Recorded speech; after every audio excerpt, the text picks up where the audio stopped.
That's probably the biggest thing.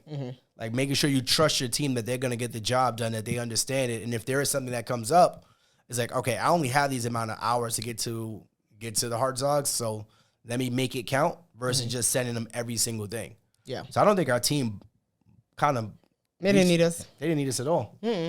So we were able to run. And if you guys want to know more about that, tap into cleaningbusinessuniversity.com, where we could teach you how to start and scale a remote cleaning business without cleaning any houses.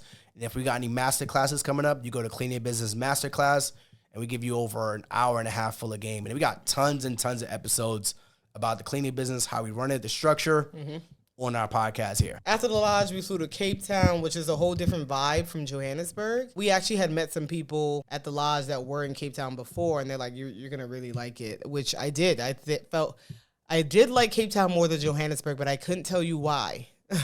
It just felt different. Now, in Cape Town, I would say we saw a lot more white people than we did in Johannesburg. Yeah.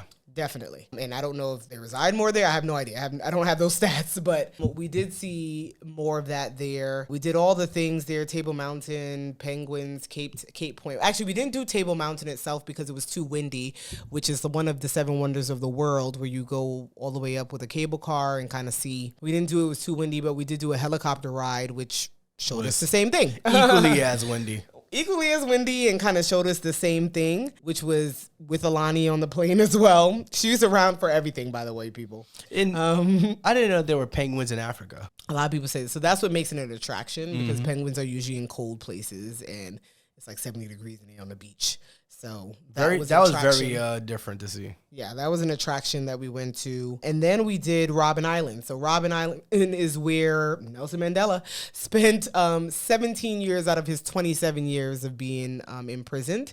So we did that tour there, and that was really good because they had someone that was actually in prison with him. They weren't cellmates, but he was there with him, and he actually lives on the island now too and does tours on Robben Island. So highly recommend that. You have to take like a 30-minute boat to get there, but that was another very empowering, historic conversation and knowledge that I wouldn't say that I knew details of, that shed light on a lot of information. So I think that's a must-do in Cape Town. Yeah, I want to spend a couple minutes on that because there was so much information that we didn't know. And this is not our time to give you the history lesson, but this is our time to give you our perspective of the journey while we were there.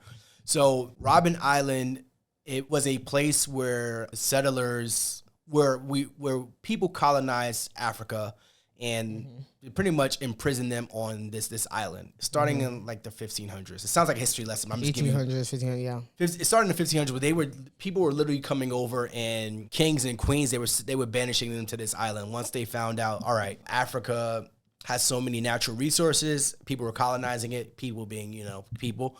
And they were banishing kings and queens to those islands because that's the easiest way to take down an empire. You send their leaders there. So over time, it became an imprisonment of African Americans going back as far as that. Now, obviously, Nelson Mandela around that time was a completely different environment. But what we learned while we were there was the apartheid. The apartheid was pretty much their version of slavery in a way. But the difference was we were brought here to the United States. They were born there and being enslaved in their own countries, their own continent. That was the biggest difference.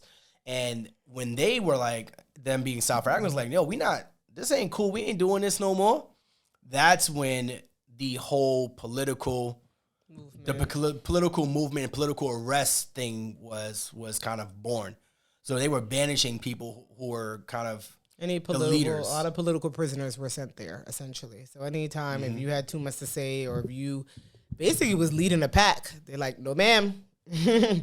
And they were sending you off to Robben Island. So they spoke about their experience. I mean, like any jail. I don't hear any jail say they had a good experience. But the difference was that these people, so when you go to jail here, you're going to jail. When they went to jail, they was like, oh, we're just political protesters. Yeah. They said, this is going to be a quick thing. So Nelson Mandela went to jail not knowing he would be there for, was it 27 years? 27. He was at that location for 17, but total of 27. Yeah. So he went to Robben Island for 17 years. He did not know that he was going there for 17 years. Yeah. So these people who went to jail, they was like, we're going to go to jail for the reason and the cause, but we didn't know that we would be there for decades. Yeah. Because these are non-criminal offenses. They're not killing people. They're not robbing people. These are just political protests. So imagine Black Lives Matter.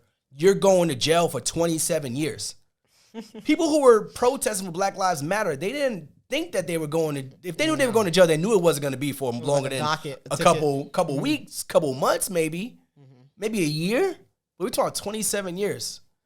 Yeah. And that was another, he told the story, another way that they kind of like fought back for what they wanted. They weren't getting the same food as other people, and where they were sleeping wasn't good enough. And so they kind of fought back and said, we need more, which is like, I've seen, you've seen that in jails, but good for you for being able to kind of do that and coming together and doing all those things.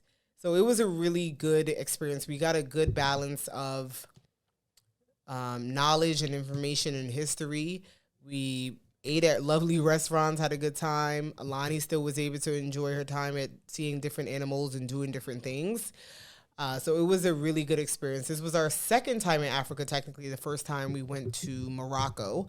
And so now we've been to South Africa. Now, does that mean you'll go to Ghana now? Yeah, I would definitely. I would say like Africa is one of those places as a Black person that you got to visit. I know people say, "Oh, you got to visit Africa," and because they've been there, and I guess I can say that now because I've been there. But yeah, it was I think being in that environment around people who look like you, sound like you, is just enlightening. Seeing all the people just coming together and just helping each other out, and even as a African American, sometimes we feel like you go there and they might look down to you because you're from America, so we think we're better than everyone. Not just African Americans, Americans think we're better than everyone in the world, which is a good and a bad thing. It's okay to be confident. It's not a good and bad. You know what's but it's not okay to be arrogant or cocky. How much languages do these people speak? Everywhere you go, everybody speaks multiple languages. Yeah. And they have 11 languages in South Africa, and they say most people know 9 of them. I'm like, what are we doing over here? We were treated as if we were family, as if we were from there, as if we lived there our whole lives. And people say that all the time, like you got to visit Africa to kind of feel that. But I know sometimes we even say, oh, they might treat us differently. They didn't treat us differently from a hole in the wall. It was like, yo, y'all family, y'all good here. Y'all got to come back. Here's some other places you guys should go. Ghana, Zimbabwe. Where else? Yeah, Kenya was another big one. So Zanzibar. Those are definitely, this trip was definitely worth the flight, the effort, the money. And if you could go, I'd highly recommend it. Now I want to know what tribe I'm from. I need to know what tribe I'm from because they can say, yo, you got to figure that out. You don't say I'm not from a tribe because of my skin color. Who, you? That's what you said. Because I'm like, the thing is, I was trying to see who you looked like. Oh, so and you saw yourself in other people? I saw myself in other people. I saw yourself. Remember the lady on the stage? I was like, that's your tribe member right there. Because she was lighter. She was lighter. Oh, God. But she had similar features to you. Okay. So definitely got to know our tribe, man. If y'all got any recommendations on how we can find out what tribe we're Knowing from. our tribe, and then whenever we travel back, we want to be able to afford a lie flat when we travel back. That's Listen, can we talk about levels of money for 1 second? Because so we ran into somebody. That ticket wasn't $4,000. It was like $8,000. We ran into somebody on the flight, right? And we knew them. They're pretty popular. Mm-hmm. The difference when it comes to levels of money, it's like 4 of them. So if your entire family can afford lay flat seats, your money is different. Yeah. We're not talking. These kids aren't old. These kids don't even deserve lay flat seats. So that means that you have a level of income that your kids that don't deserve lay flat seats. Why don't they deserve it, hater? Because these little kids I needed that lay flat seat.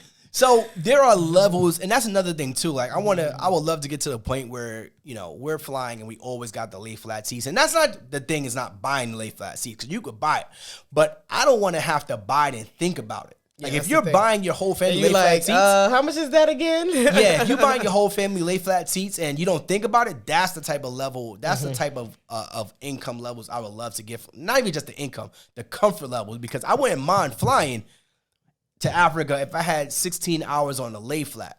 Yeah, it's a whole different experience. It's a whole different, and we've done lay flats to Europe, to London. That was our first and only time. So but there was only 2 of us. So when you could do it for a kid that's 2 years old that don't even deserve the lay flat seat, and they don't even know they're gonna be on your lap the whole time, so that seat is going to go to waste. That's a different level of income and comfort that I would love to get to. But that was our trip. I am supposed to be doing a vlog and putting that up sometime. Now that's just another story. Can y'all hold her accountable with to that? vloggers? That's just literally another story with these vloggers. And I understand like some of my girls that I follow and why they be like, all right, the vlog is finally up a month and a half, 2 months later after they traveled, because baby, putting all that footage together, it's just a lot. 2 weeks of footage. I'm just saying. Can y'all keep her accountable to that? Because she's going to say, we're still missing a vlog to that was completed, Panama that I didn't put up. It was a completed vlog. Is that Panama? It's Panama. We didn't even have that. That was a year ago. Well, anybody gotta know we went in January and September. It could be any time. You just don't know. Listen, y'all, we appreciate y'all tuning in to another episode of the More Than a Side Hustle podcast. Yes. What was I gonna say? If you could like, subscribe. Also, if you could share this episode with one person, that's how we're able to grow. That's how we're able to impact and create a larger impact on our communities and our people, man. So appreciate y'all being here. Thank you again. Peace. See you next week.